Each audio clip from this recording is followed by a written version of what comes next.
Միացյալ Նահանգների պարտադրած կանոններով չի ուզում խաղալ Իրանը։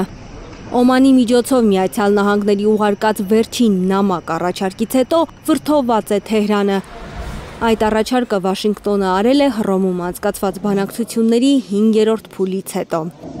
Թե ինչ է գրված այդ նամակում չի բարձրաձայնում ոչ Վաշինգտոնը, ոչ էլ Թեհրանը։ Չնայած ամերիկյան կողմը պնդում է, թե իրենց առաջարկը ընդունելը բխում է Իրանի ժողովրդի շահերից։ Թեհրանում ճիշտ հակառակն են պնդում, ամերիկյան առաջարկները 100%-ով հակասում են իրենց շահերին։ Մեր շահերը պաշտպանող գլխավոր սկզբունքը մենք կարող ենք սկզբունքն է։ Օմանի միջնորդությամբ ընթացող միջուկային բանակցություններում Միացյալ Նահանգների բոլոր առաջարկները 100%-ով հակասում են մեր սկզբունքներին։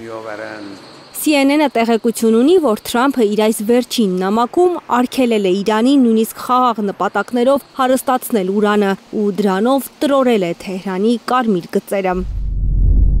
Ըստ մեր հնարավոր համաձայնագրի մենք թույլ չենք տալու ուրանի որևէ հարստացում։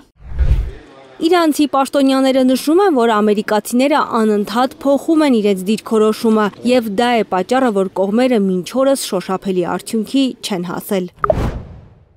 Այս ֆոնին ՄԱԿ-ը զեկույց է հրապարակել, որ Իրանը միջուկային գործունեություն է ծավալել նյութերով, որոնց մասին չի տեղեկացրել ՄԱԳԱՏԵ-ին։ Նշվում է նաև, որ Թեհրանը արդեն հասցրել է հարստացնել ուրանի պաշարները մինչև 60%, ինչը բավարար է 9 տեսակի միջուկային զենք ստեղծելու համար։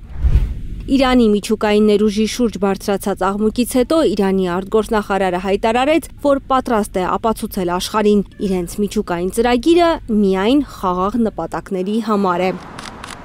ԱՄՆ-Իրան բանակցությունների տապալմանն անհամբեր սպասում է Թեհրանի ոխերիմ թշնամին Իսրայելը, որպեսզի ձեռքերն ազատվեն Իրանի միջուկային օբյեկտները ռմբակոծելու համար։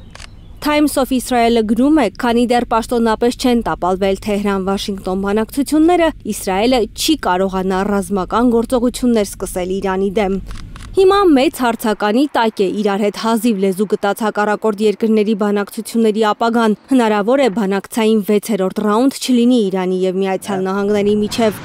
Իսկ երբ ավարտվում են բանակցությունները, կողմերը գործի են դնում զենքերը։